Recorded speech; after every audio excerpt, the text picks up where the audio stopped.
even on bases with the Zerg, then that is good news. But the Zerg grabbing that third.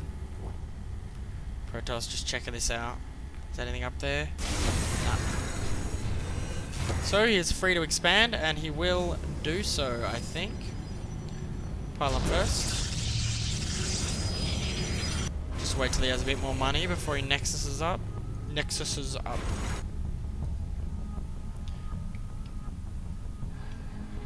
Does know about this hatch. Doesn't know about this mass Hydra Ling army. No Roach Warren just yet. Interesting. Oh, it's finally going up. There it is. This Nexus does go down. Or does it go up? Who knows? Do you drop it down or do you put it up? You slap down a Nexus? He's supply blocked. This guy's as bad as me. Got some pylons, bro.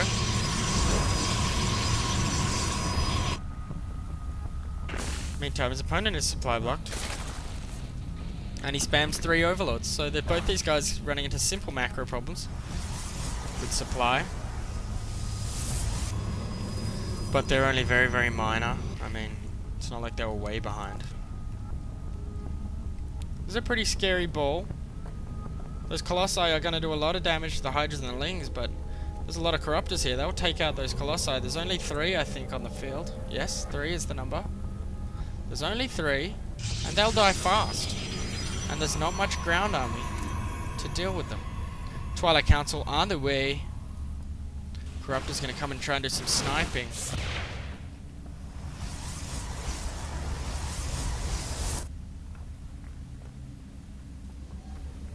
And an Immortal. I don't know what an Immortal's for. There's no roaches. There will be, I suppose, later. He's getting +2 attack, in fact. Both guys getting +2 attack. And they're both getting a bit of tech. Roach speed going up for Moon. And Ace is getting Blink. And another Immortal. Very interesting choice here. He doesn't see any roaches. Does he even have vision? He does have vision of the Roach Warren, so that's probably why.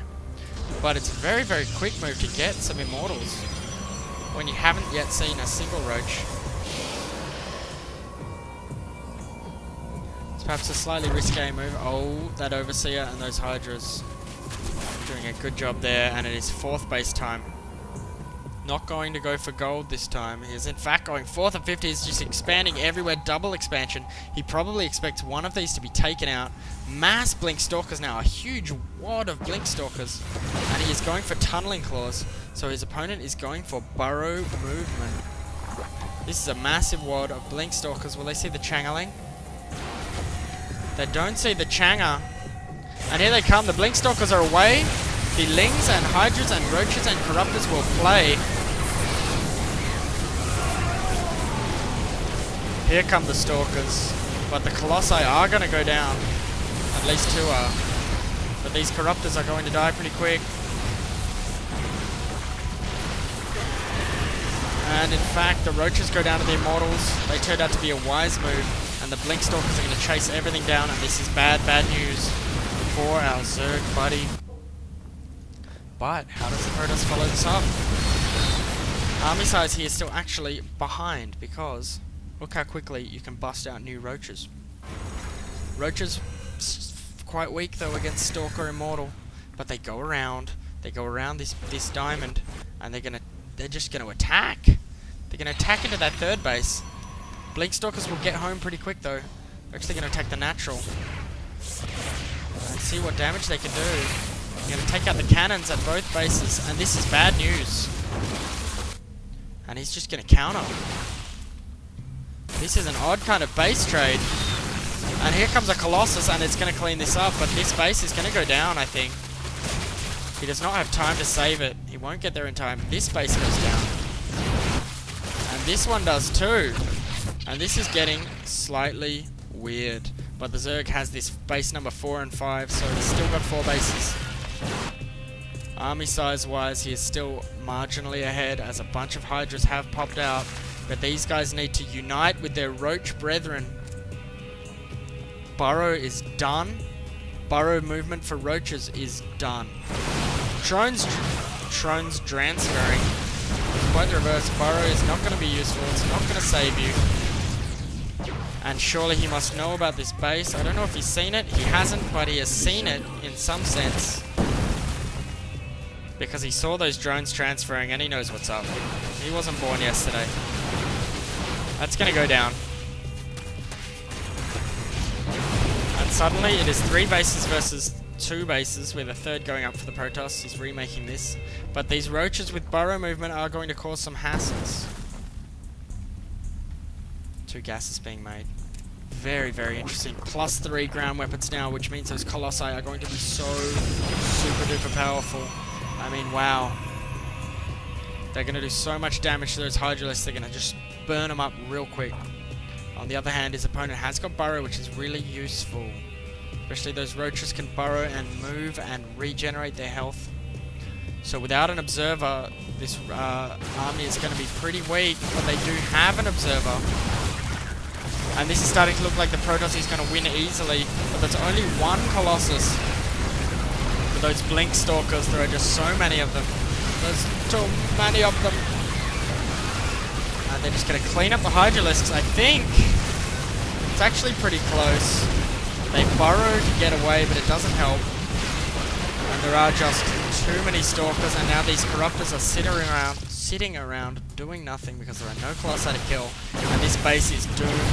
You are doomed. And this is starting to look like ST Ace is going to win the game with Blink Stalkers and Colossi. And he just managed to get enough, and when his opponent refilled with Roaches, Roaches are just no match for Stalkers and Immortals. And he went in and he attacked this base, and he traded this base for this one, and then just walked around with his big ball and won the game. In the meantime, the Roach Hydra just was no match for the Colossus and Stalker Immortal combo, especially when those Corruptors, I mean, they did their job, they killed the Colossus, but the damage had been done, and the Stalkers were just too powerful. They've got +3 attack, not yet, they have +2 attack, and they did enough damage in superior numbers. The Corruptors just weren't that useful. There were too many Corruptors, because there was not very many Colossi. But this game isn't over. It is a big supply lead though now for the Protoss, and he is going to ask the question, I want to know where the gold at. The answer is right there, buddy. Sniping Corruptors, really good move. Can he blink after them? Get that last one? He does not, but it's not going to last long.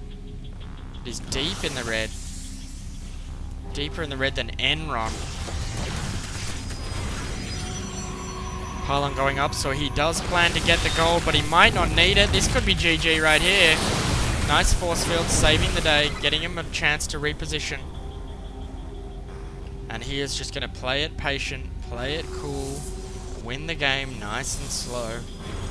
Get your gold base up, starve your opponent. 3 base Zerg versus 4 base Protoss.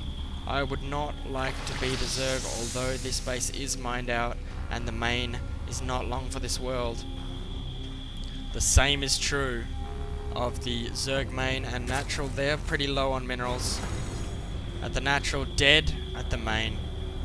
So he has got a massive eco advantage, as we can see in the income tab. It's actually not massive. Massive in gas, not massive in minerals. But as he gets this gold base up, that is going to change. He just really has to deny the gold of the Zerg. Deny the Zerg the gold. That's what I meant to say. And then he'll win the game. He's just going to push here. He has an observer, he'll take out some tumors. In fact, this could be the end of the game. He's going to push. No, he's going to poke. Just see what he can see. Kill some creep. Play it, be patient, play it cool. There is really nothing the Zerg can do, and in fact, he is going for Dark Templar. This could be bad. This Colossus could get eaten. But nice force fields. Keep the Hydras back. The Corruptors are going to do their job, but they are going to die. And in fact, those Stalkers are just too many, and 2 Colossi do survive. And now he can chase them down with Blink and win the game. This is going to be GG, and your winner is going to be StarTale Ace, so congratulations to him. He does go into the up and down matches. He is going to have a chance to get into Code S, which is you know, the greatest tournament on Earth. Wow. And what an exciting series. He was down 1-0, he was up 2-1. It came down to match 5 after some really exciting games, and this was a pretty epic match. I mean, wow. Congratulations to StarTale Ace. He just barely survived this Baneling bust. Managed to save most of his probes, but it was really even. Then the game settled a bit. Both guys macroed up a little, and he was just able to wisely get a bunch of Stalkers with Blink just when his opponent was switching towards Roaches. And they also dealt with the Corruptors pretty effectively. So, congratulations to StarTale Ace. I hope this has been entertaining for everyone. Wow. Good series.